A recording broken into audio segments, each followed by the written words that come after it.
मैं Thakur has given entire speech. There is no touch on his speech. Only Rahul Gandhi's speech was expunged. Why, sir? Why, sir? Why, sir, expunged?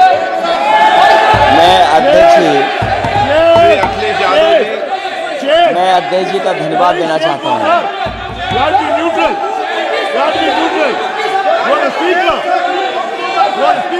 अध्यक्ष महोदय,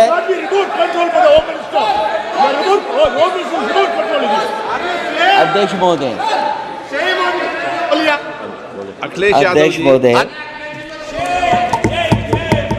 अध्यक्ष महोदय, मैं सबसे पहले आपका धन्यवाद देना चाहता हूं कि आपने मुझे अपनी पार्टी की तरफ से राष्ट्रपति जी के भाषण बोलने का मौका दिया है। अध्यक्ष जी,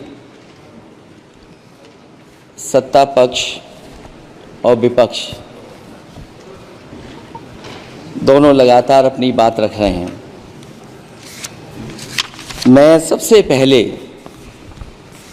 अध्यक्ष जी आपको और आपके साथ साथ सभी चुने हुए सांसदों को मैं बधाई और शुभकामनाएं देना चाहता हूं। साथ ही साथ मैं सबसे पहले देश के उन सभी समझदार और ईमानदार मतदाताओं को धन्यवाद जिन्होंने लोकतंत्र को एक तंत्र बनाने से रोका।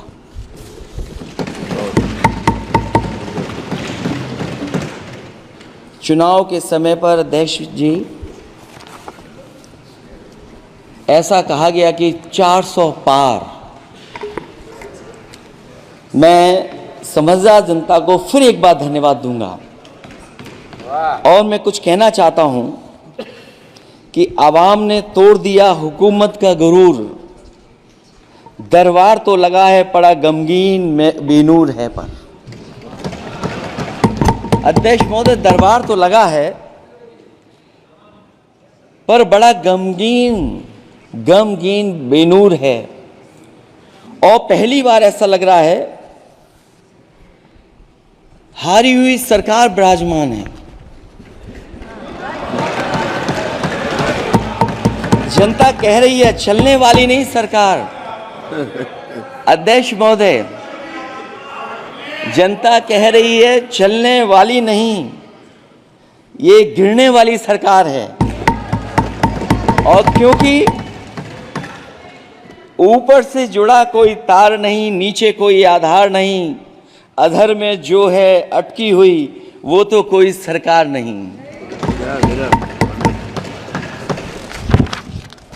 दरअसल पूरा इंडिया समझ गया है कि इंडिया ही प्रो इंडिया है। इस चुनाव में इंडिया अलायंस की नैतिक जीत हुई है। ये पीडीए इंडिया की सकारात्मक राजनीति, पॉलिटिक्स जो पॉजिटिव है, पॉजिटिव पॉलिटिक्स की जीत हुई है। ये इंडिया पीडीए की सोशल जस्टिस मुहिम की विक्ट्री है। 2024 का परिणाम हम इंडिया वालों के लिए जिम्मेदारी से भरा पैगाम भी है।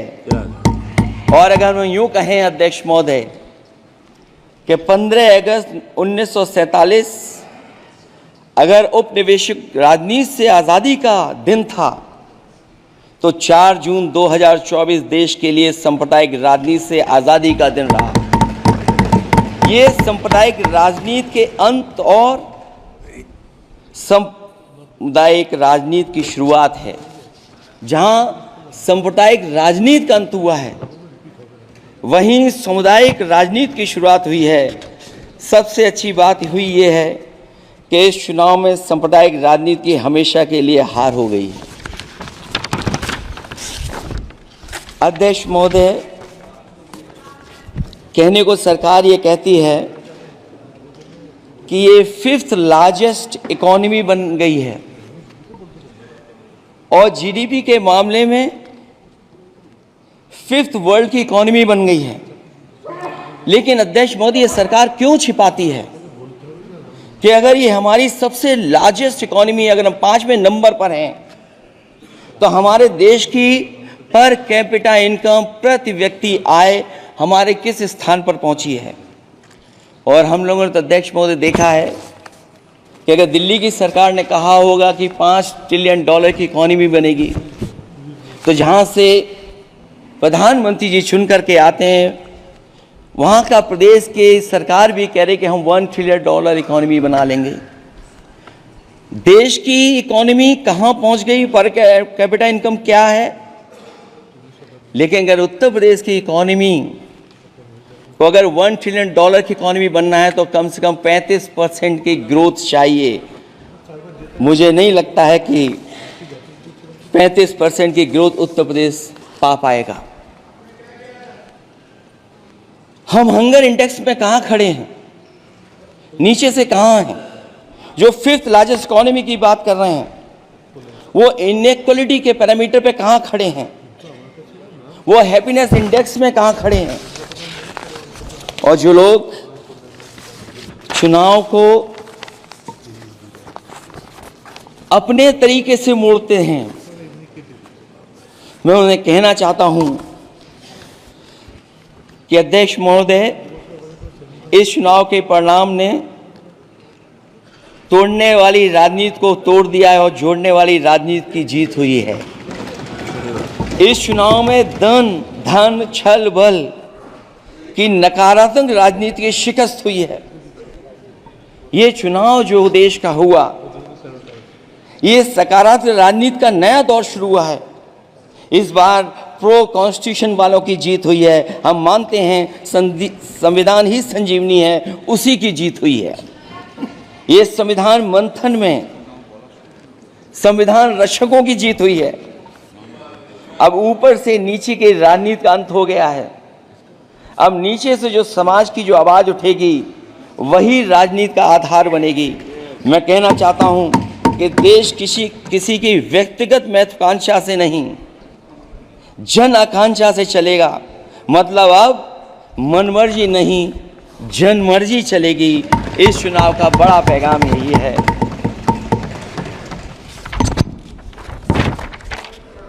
अध्यक्ष महोदय, बहुत सी बातें हुई हैं। अगर उत्तर प्रदेश की बात न हो, क्योंकि अध्यक्ष महोदय सबसे बड़ा प्रदेश जहां है उसने हर बार दूसरे दल को समर्थन देकर के सरकार बनाई।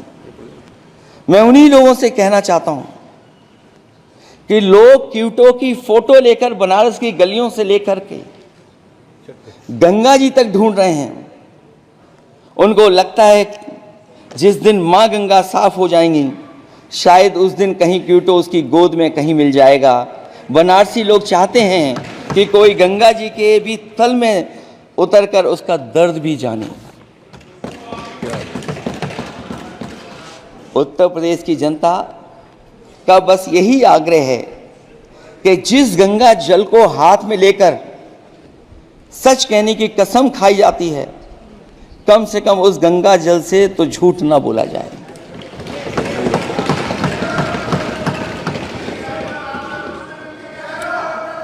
जहां विकास के नाम पर खरबों रुपए की लूट का राज खोलते भ्रष्टाचार के गड्ढे प्रदेश का नाम खराब कर रहे हैं, वहीं पहली बारिश में ही टपकती हुई छत और गिर चुकी स्टेशन की दीवार बेईमानी की निशानी बन गई है। अध्यक्ष महोदय, विकास का ढिढोरा पीटने वाले इस विनाश की जिम्मेदारी कब लेंगे? और रही सच्चे विकास की बात, तो हमने जो सड़क बनाई उस पर हवाई जहाज उतरे थे और उत्तर प्रदेश की मुख्य नगरी में सड़कों पर नाव उतरी हैं। और अभी बारिश और हो जाएगी तो नाव से भी चलना पड़ेगा। यही स्मार्ट सिटी के जुमले का भी हाल है। न तो जाम से छुटकारा मिला, न बुनियादी सुविधाओं से कोई निजात मिली, न कोई बुनियादी सुविधाएं मिल पाई हैं। मुझे याद है अध्यक्ष महोदय, देश के प्रधान सांसद जी ने अनाथ पशुओं के बारे में बहुत कुछ कहा था। अनाथ पशुओं की समस्या से छुटकारा दिलवाने के लिए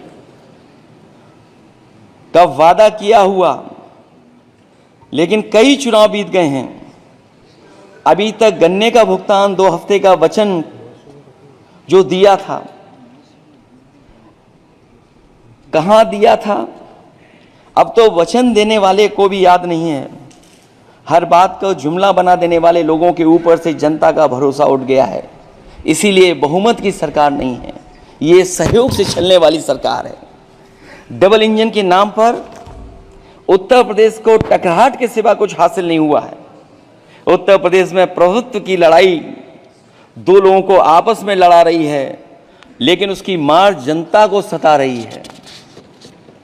पिछले 10 सालों की उपलब्धि बस इतनी रही कि एक शिक्षा परीक्षा माफिया का जन्म हुआ।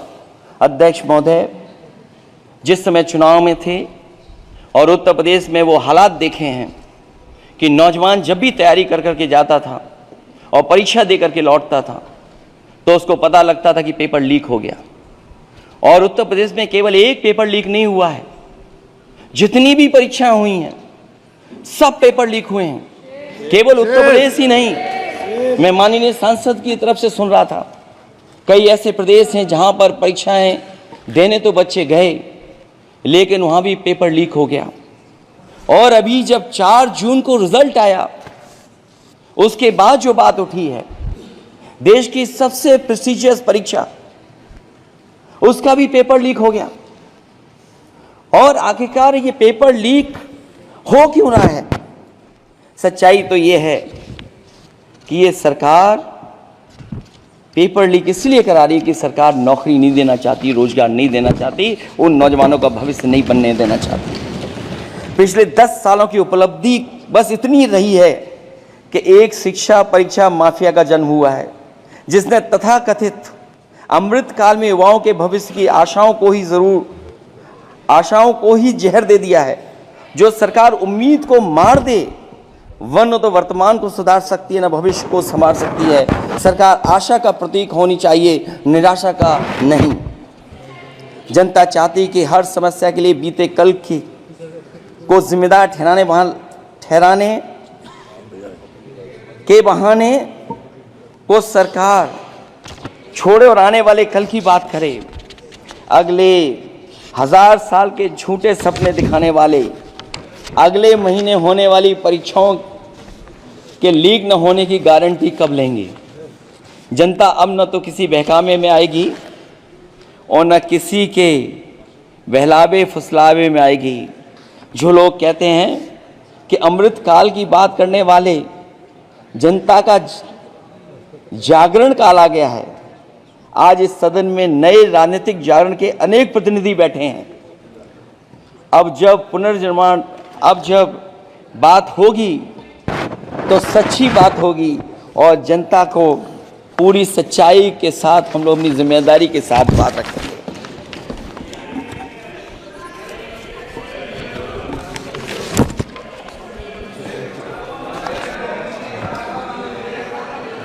अध्यक्ष महोदय, एक जीत और हुई है, एक जीत और अध्यक्ष महोदय हुई है। मैं जानता हूं सत्ता पक्ष बैठे वाले लोग समझ गए होंगे। अयोध्या की जीत भारत के परिपक्व मतदाता की लोकतांत्रिक समझ की जीत है। और हम तो अध्यक्ष महोदय यही सुनते आए हैं, होए वही जो राम रची राखा, यह है उसका फैसला। अध्यक्ष महोदय, होई वही जो राम रची राखा, यह है उसका फैसला। जिसकी लाठी में नहीं होती आवाज, जो करते थे किसी को लाने का दावा, वो हैं खुद किसी के सहारे के लाचार।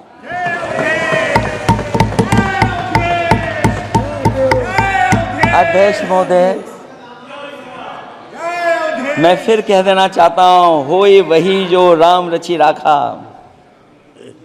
यह है उसका फैसला। जिसकी लाठी में नहीं होती आवाज, जो करते थे किसी को लाने का दावा, वो हैं खुद किसी के सहारे के लाचार। हम अयोध्या से लाए हैं उनके प्रेम का पैगाम, हम अयोध्या से लाए हैं उनके प्रेम का पैगाम, जो सच्चे मन से करते हैं सबका कल्याण। सदियों में जन जन गाता है जिनके गान, अभय दान देती जिनकी मंद मंद मुस्कान, मानवता के लिए उठता जिनका तीर कमान। अध्यक्ष महोदय, जो असत्य पर सत्य की जीत का है नाम, उफनती नदी पर जो बांधे मर्यादा के बांध, वो है अवध के राजा पुरुषोत्तम प्रभु राम। हम अयोध्या से लाए हैं उनके प्रेम का पैगाम।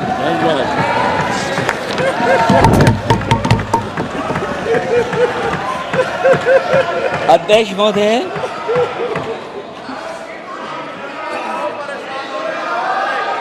अध्यक्ष महोदय, कुछ बातें हैं।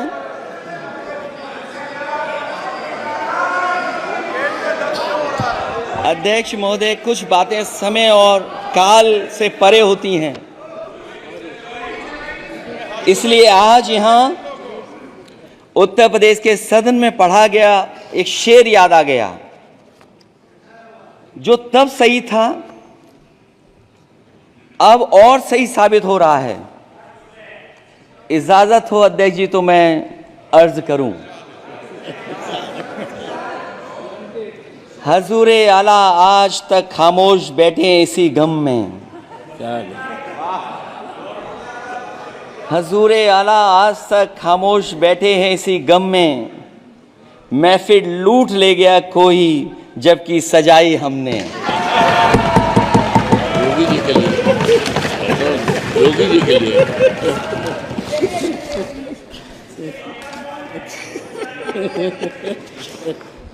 अध्यक्ष महोदय,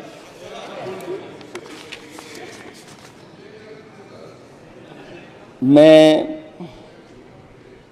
मॉडल ऑफ कंडक्ट जब चुनाव हुआ, लागू हुआ, उस समय मैंने देखा कि कुछ लोगों पर मेहरबान रही सरकार और कमीशन भी। कई, मैं बहुत डिटेल में नहीं जाना चाहता हूं अध्यक्ष महोदय,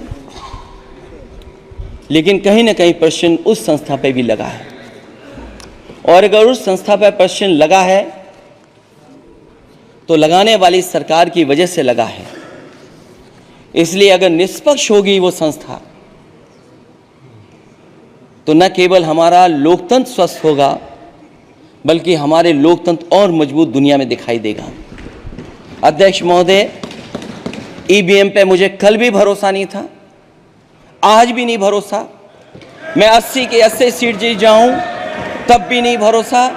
और मैंने अपने चुनाव में कहा था अध्यक्ष महोदय कि ईवीएम से जीत करके ईवीएम हटाने का काम करेंगे। न ईवीएम का मुद्दा मरा है, न जाएगा खत्म। जब तक ईवीएम नहीं हटेगी हम समाजवादी लोग उस बात पर अड़ग रहेंगे।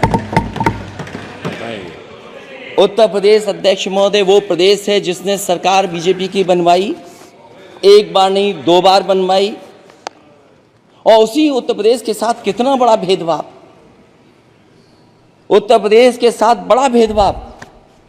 मुझे याद है वो दिन जब प्रधानमंत्री जी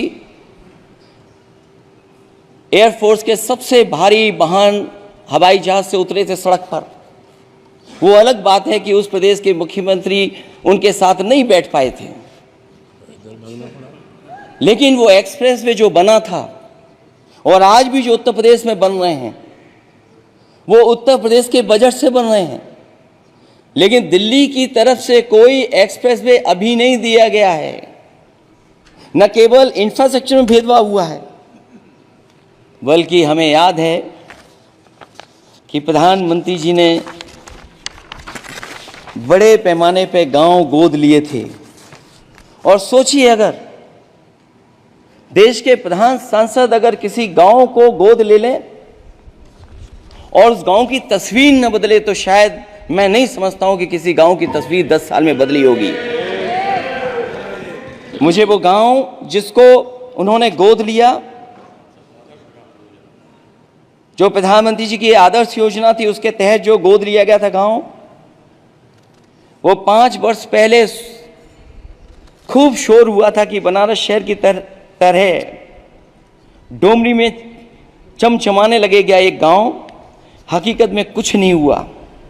उसकी दुर्दशा वैसी की वैसी है, जैसे था गांव वैसा ही का वैसा है। टूटी सड़कें, कच्ची पगडंडियां, उखड़े और टूटे हुए ईंट के खंजे, बदहाल हैंडपंप, पावरलूम और पंखे के जाली के कारखाने को आखिर कब तक रफ्तार मिलेगी जो उस गांव में काम होता था, लोग करते थे।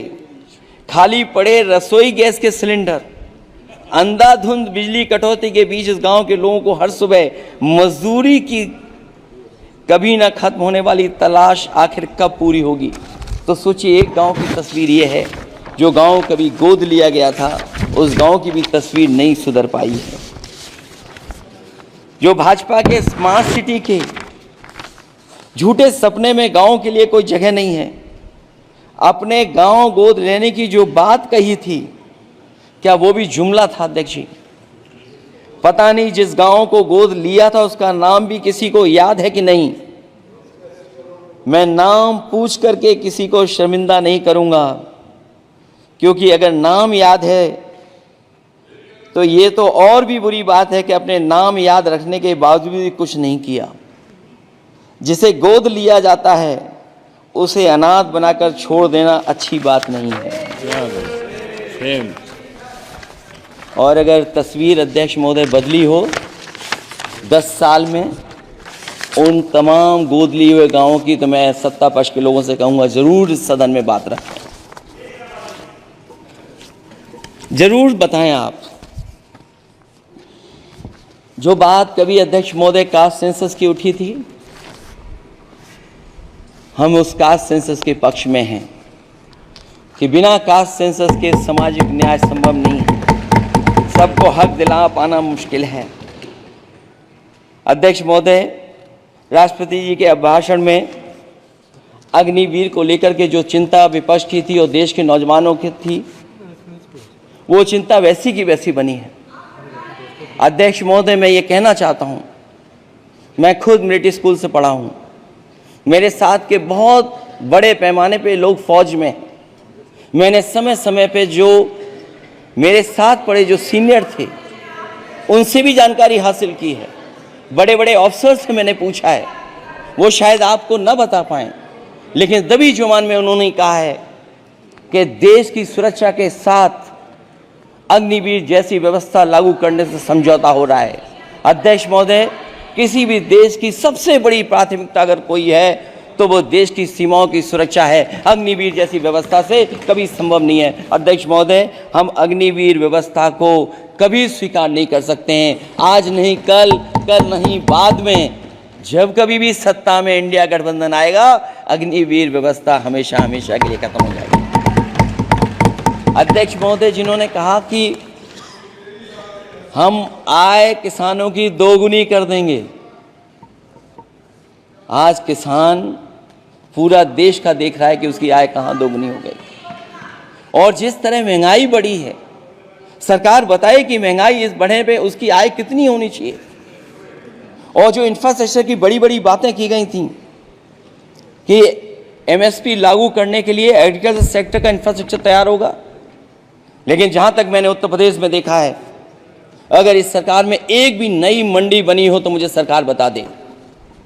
अध्यक्ष महोदय, जो इंफ्रास्ट्रक्चर एग्रीकल्चर सेक्टर में बनाने की बड़ी बात कही थी, अगर सरकार की तरफ से एक भी मंडी 10 साल में बनी हो तो जरूर सरकार बताए।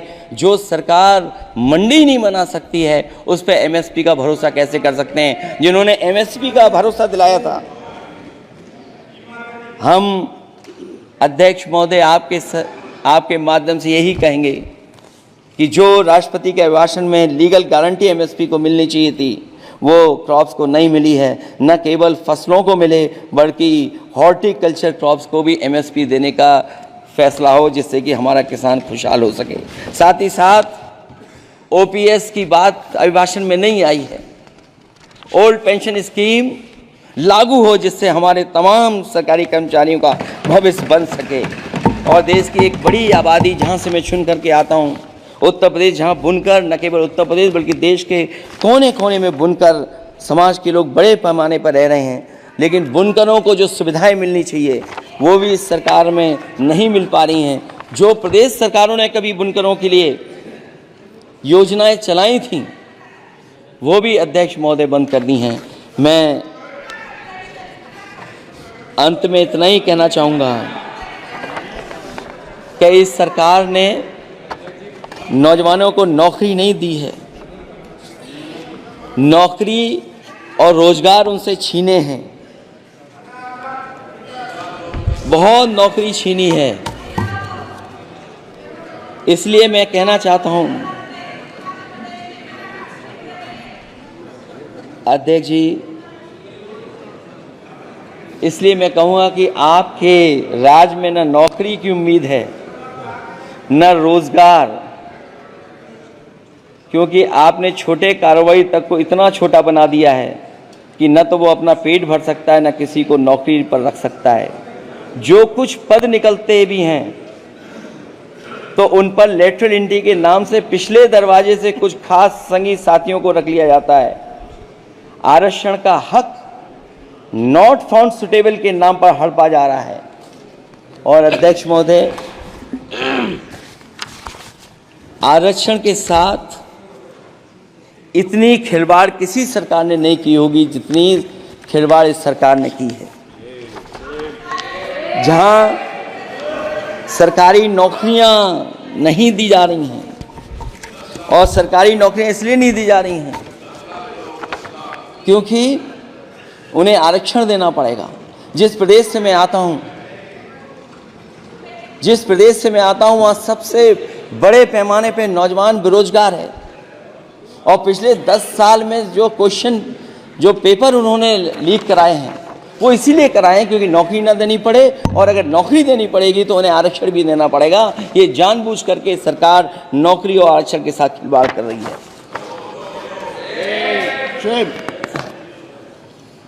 मैं अध्यक्ष महोदय अंत में इतना ही कहना चाहता हूं, आशा है ये सरकार तब तक चलेगी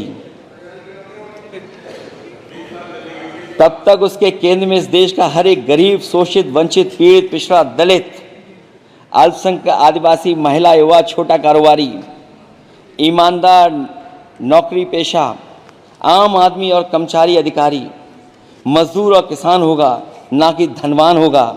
और शासन के आधार पर संविधान होगा। वह जुमलों की जगह सच में महंगाई, बेरोजगारी, भ्रष्टाचार, गरीबी, भुखमरी, सांप्रदायिक हिंसा, दलित व महिला उत्पीड़न, सामाजिक अन्याय जैसे मूलभूत मुद्दों का समाधान होगा। और भोजन, बिजली, पानी, दवाई, पढ़ाई जैसी बुनियादी ज़रूरतों के लिए कागजी योजनाओं की जगह सच में इंतज़ाम होगा।